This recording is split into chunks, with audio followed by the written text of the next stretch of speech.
Hi Beatle people, welcome back to A Beatleful Life. So today is a special video because it is Paul McCartney's 81st birthday today. This is going to be a little bit different from my normal birthday videos because I actually have something to talk about.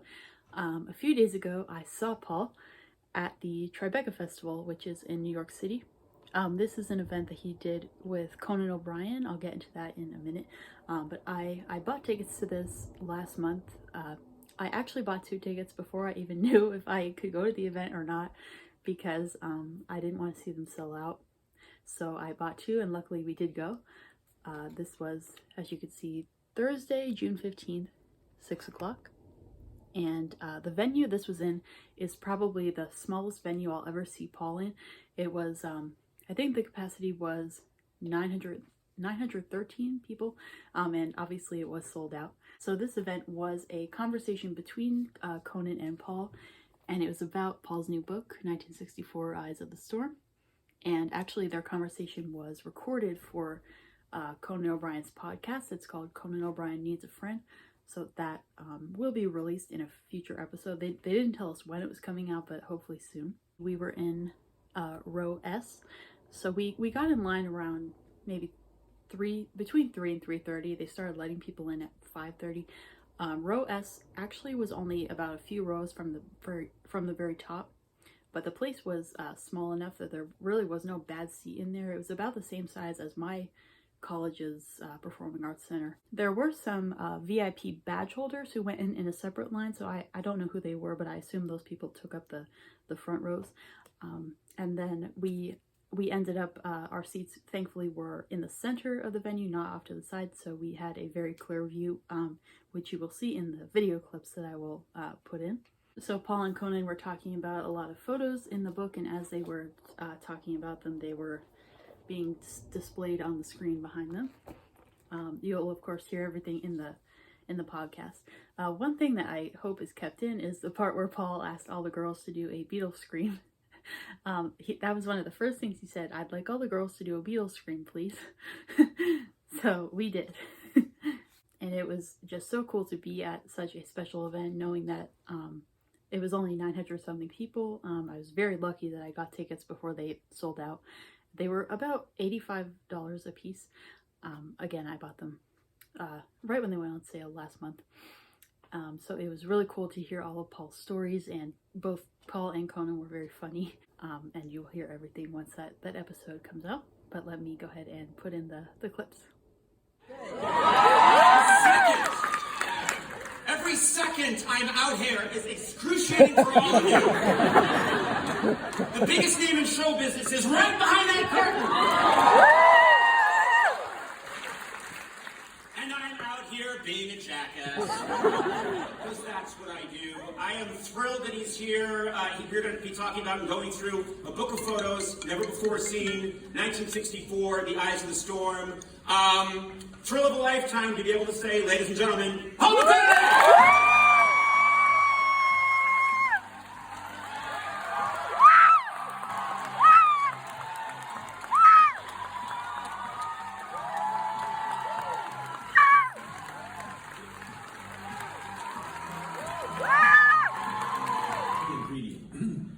That's true. That's the thing I was saying about the hitchhiking and knowing each other before this. We'd established a sense of humour and a level at which we could make each other laugh.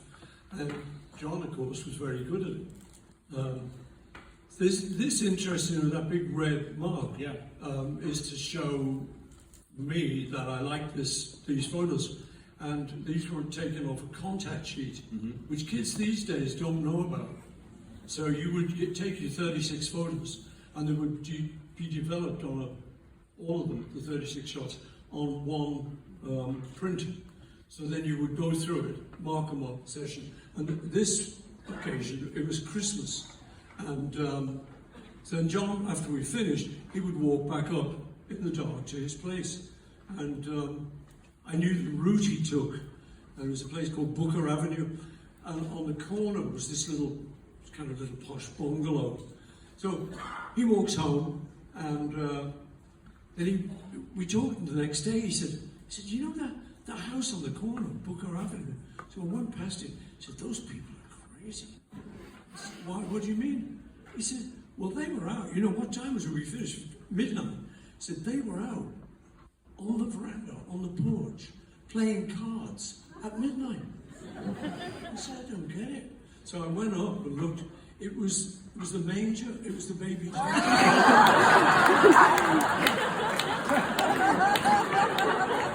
Exactly, you know. So we were very excited just to be on a plane to New York. You know, that's like enough. But what happened was the pilots always radio ahead to Idlewild, as it was then, before it was named Kennedy. And so the word got back to us that there's a big crowd at the airport. Oh, wow, getting exciting. So yeah, we kind of half knew what to expect, but then it was a really big crowd. And so, yeah, we were just bowled over. Yeah. Going crazy, and then you hit this incredible water in Miami. Yeah. And you're having fun, you're relaxing.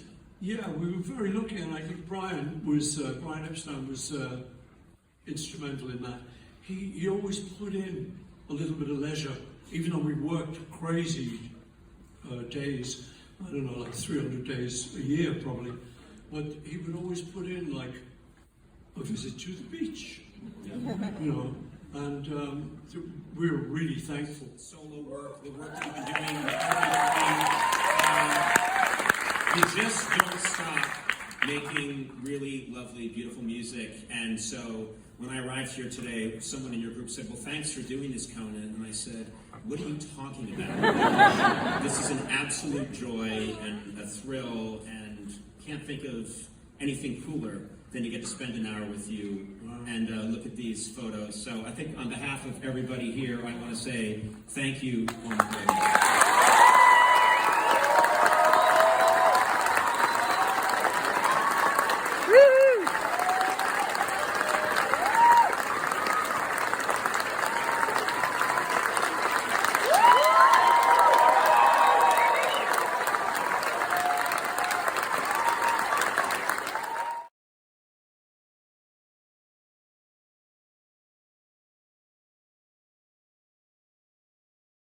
So yeah, that was my 10th time seeing Paul in person. It was also, like I said, probably the smallest venue I'll ever see him in. And it was, I think, the only time I saw him on a weekday too. And the event was about an hour and 20 minutes long. I already knew that going in because there was another Tribeca event scheduled for that same theater at 8 o'clock. So they had to, of course, get everybody out in time. So yeah, about an hour and 20 minutes. And as you see in the clip, Conan said to Paul at the end, I can't think of anything cooler than getting to spend an hour with you. And that was very true. I really enjoyed this event. I could have probably sat there for hours longer, and I'm very lucky that I was able to attend. So because this is a birthday video, we are of course going to end like I normally would and have some cake. So let's go ahead and do that. All right, so I have all my supplies here. Usually I get like one square slice of cake, but they didn't have any, so I just got some cupcakes instead, which are of course on my Paul plate. Then obviously some candles, and there's two options for the happy birthday decoration. Whatever one I don't use today, I'll put on Ringo's cake. Then I made these. I wanted to print this picture out because this is the one they used for the Tribeca event. So I put some sparkles on there just because I like glitter. And I also made this 81. I didn't want to buy a whole pack of number candles just for the two, so I just made this. And then we have the lighter to light the candles.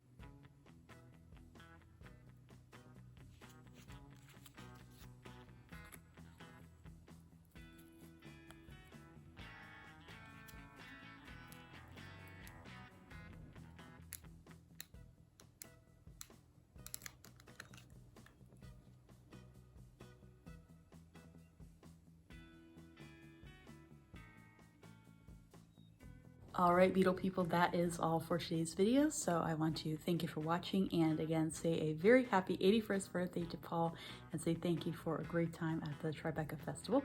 So again, thank you for watching this video, and have a beautiful day everybody, and a happy birthday, Paul.